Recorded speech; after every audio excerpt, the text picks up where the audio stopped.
हाय, आप सभी कैसे हैं? आप सभी का स्वागत है एकता अकेडमी की हिंदी क्लासेस में।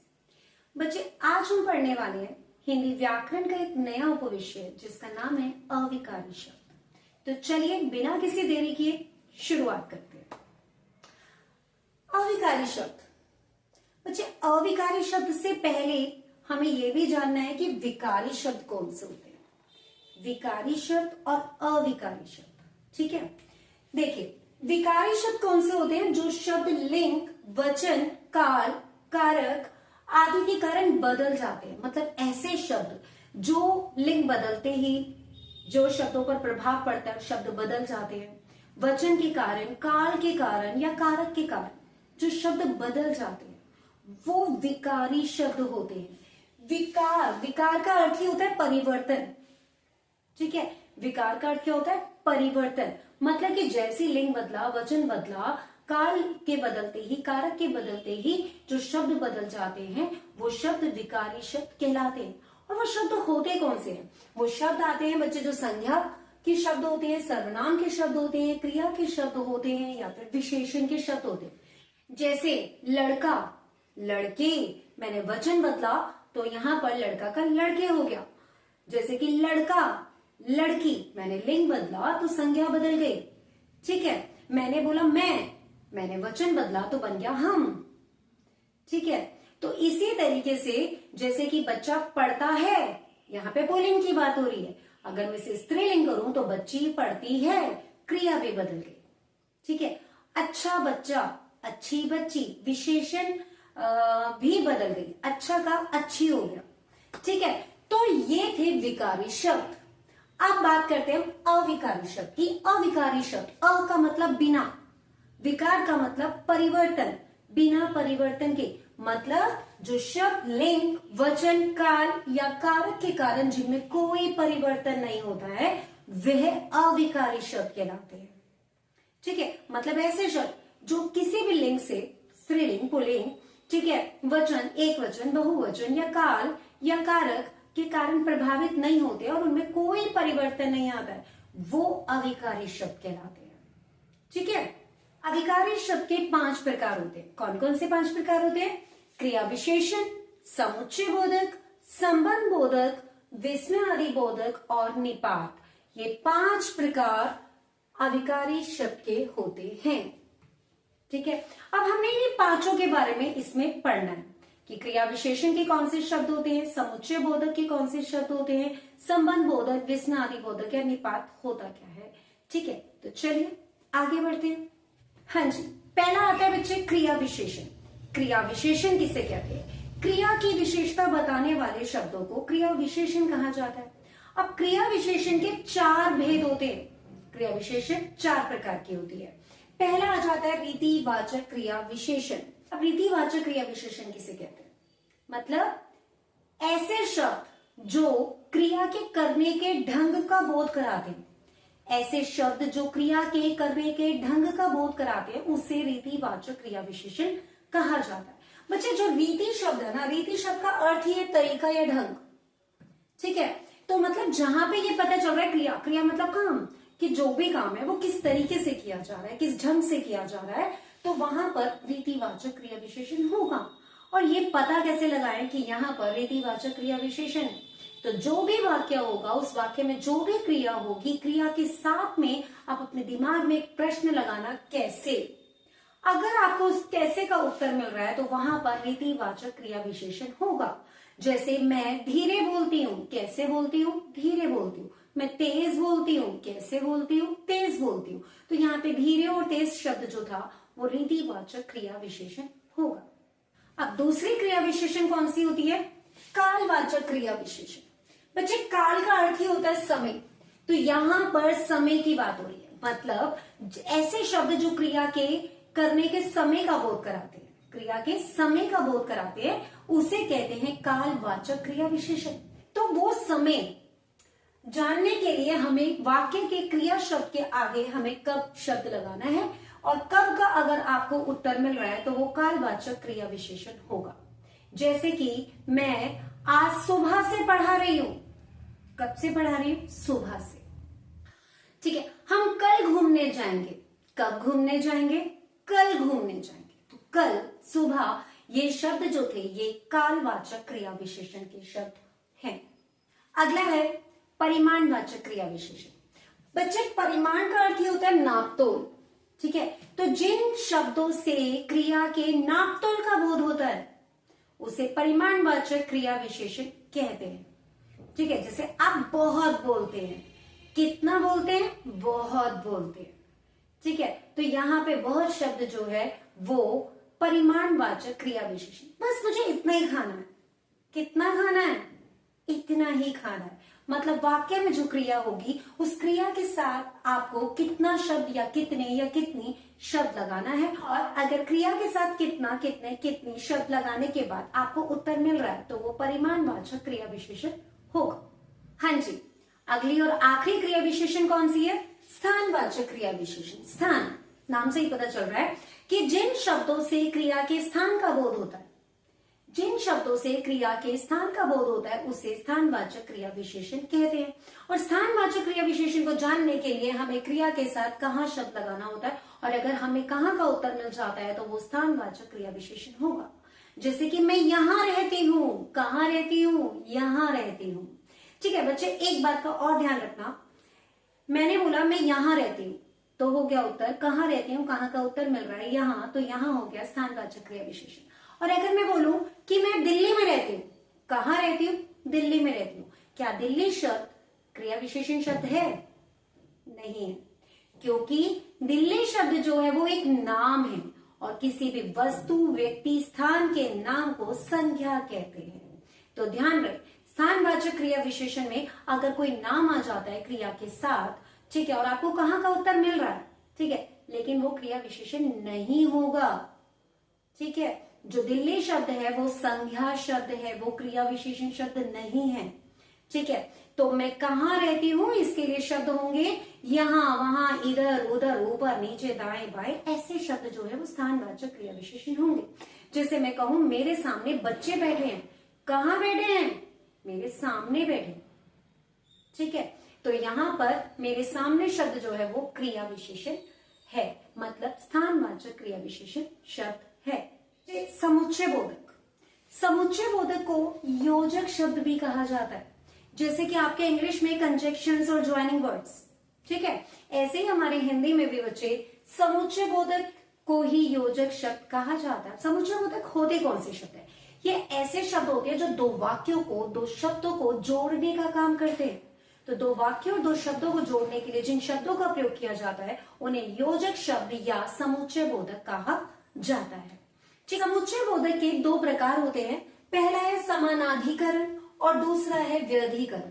बच्चे, वैसे अगर मैं छोटी क्लासेस की बात करूं तो सिर्फ इतना ही बहुत रहता है कि दो वाक्यों और दो शब्दों को जोड़ने वाले शब्दों को समुच्चय बोधक या योजक शब्द कहा जाता है, लेकिन आपको इनके प्रकारों के भी बारे में पता होना चाहिए, खास करके जो बड़ी क्लास के बच्चे हैं, ठीक है। अब समानाधिकरण कौन से शब्द होते हैं? समानाधिकरण के भी 4 प्रकार होते हैं। संयोजक, मुश्किल कुछ नहीं है, सिर्फ अगर आप इनके नाम याद कर लो ना, नाम, तो नाम से ये शब्द अपने आप याद हो जाएंगे या समझ में आ जाएंगे, रट्टा मारने की बिल्कुल जरूरत नहीं है। जैसे कि संयोजक, संयोजक का मतलब क्या होता है? मिलाना, ठीक है, और एवं जैसे शब्द आते हैं।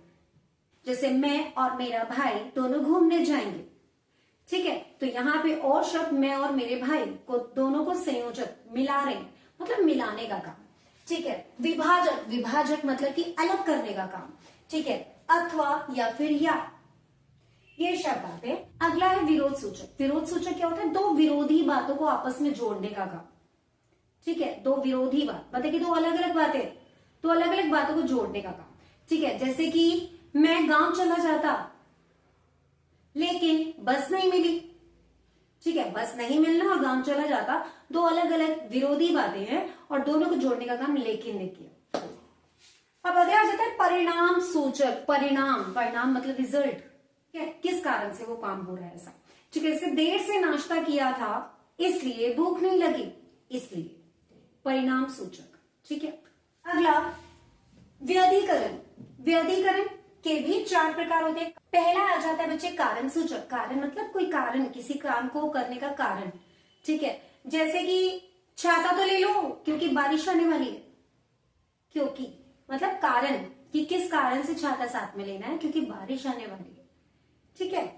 दूसरा संकेत सूचक, जहां पे संकेत किया जाता है, यदि तुम पढ़ लेते तो पास हो जाते, यदि हो तो संकेत कर रहे हैं आपस में।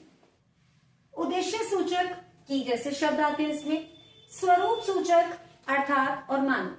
स्वरूप सूचक का मतलब कि जैसे किसी चीज को किसी चीज की तरफ बताना, उसके स्वरूप में ही डाल देना।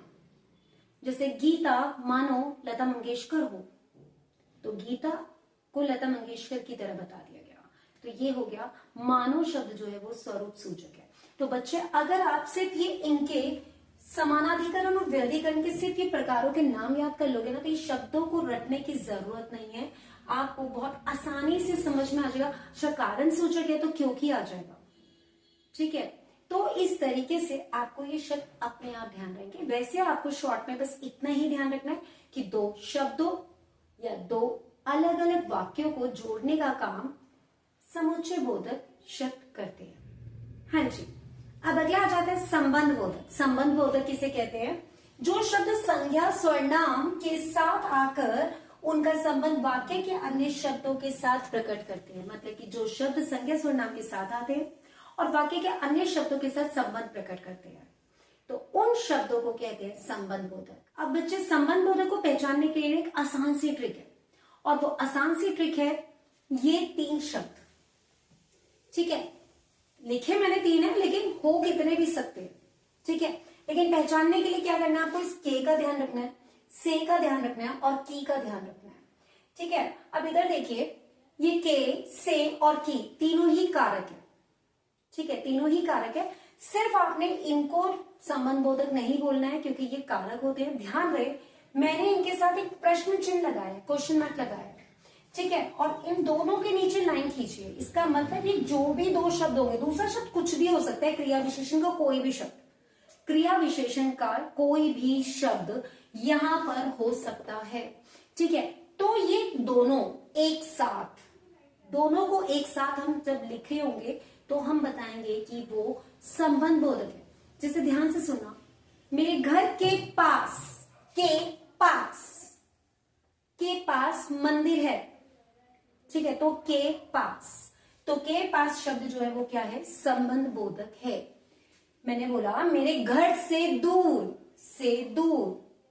ठीक है, तो से दूर एक साथ आपको बताना है। अकेला से जो है वो कारक है, अकेला दूर शब्द जो है वो क्रिया विशेषण है, लेकिन जब हम इन दोनों को एक साथ बताते हैं तो वो संबंध बोधक है। घर से दूर जो है वो संबंध बोधक है। जैसे राम की अपेक्षा श्याम चालाक है, की अपेक्षा। ठीक है, तो की अपेक्षा मतलब कि 3 तरह के जो शब्द जब एक साथ आएंगे, के साथ कोई सा भी क्रिया विशेषण का शब्द, से के साथ क्रिया विशेषण का कोई भी शब्द और की के साथ क्रिया विशेषण का कोई भी शब्द, दोनों को एक साथ जब बताया जाएगा तो वो संबंध बोधक है। ठीक है, ध्यान रहे, अकेला के जो है सिर्फ और सिर्फ के, से या की बात करें तो वो कारक है। ठीक है, तो आप जब इन्हें संबंध बोधक में बताएंगे तो एक साथ बताएंगे। जैसे मैंने बोला के पास, से दूर, के ऊपर, के नीचे। ठीक है, ऐसे शब्द जो होंगे वो संबंध बोधक होंगे।